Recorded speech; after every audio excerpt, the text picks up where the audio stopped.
Okey. Apa hukum bagi salam?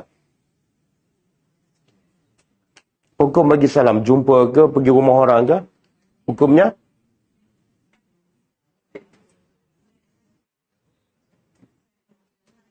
Sunat ke wajib? Apa dia? Tak, bagi salam tu. Sunat ke wajib? Yang jawab nombor 2. Ha? Oh, tak tahu. Maknanya kalau selama ni, kalau hukum dia wajib, berdosa lah kalau tak bagi. Ulama mengatakan bagi salam tu hukumnya sunat. Tapi jawab, wajib. Dan jawab pula ada cara dia. Cuba buka surah An-Nisa.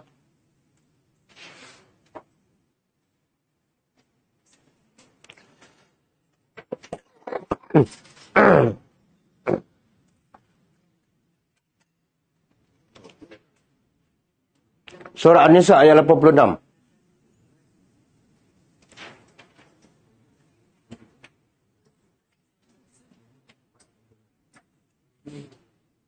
Wa iza, auzubillahi minasyaitonir rajim, wa iza.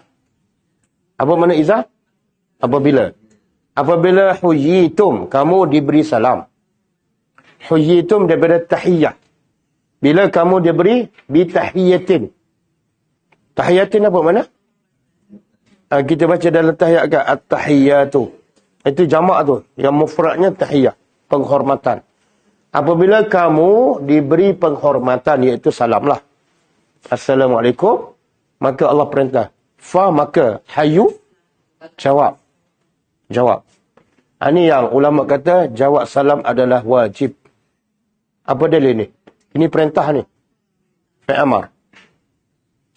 Maka jawablah. Kemudian jawab pula kena jawab yang macam mana? Bi ahsan yang lebih baik. Kalau orang bagi Assalamualaikum, kita jawab apa? Kalau orang jawab, orang bagi salam, Assalamualaikum warahmatullahi, kita jawab.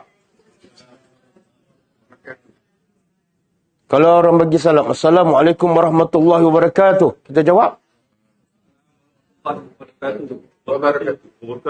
Tak, jangan buat bid'ah.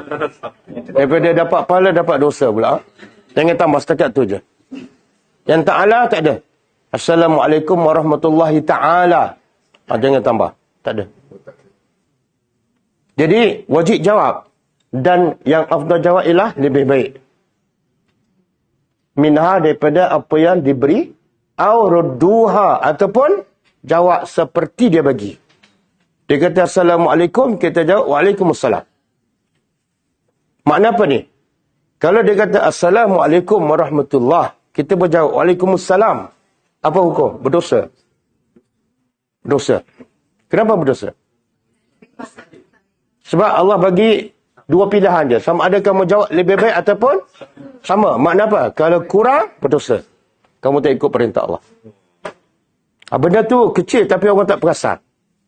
Sebab itulah jangan kita jadi penyebab orang berdosa. Sebab apa? Kita bagi salam panjang. Assalamualaikum warahmatullahi. Dia jawab Waalaikumsalam. Dia berdosa tak? Penyebabnya siapa?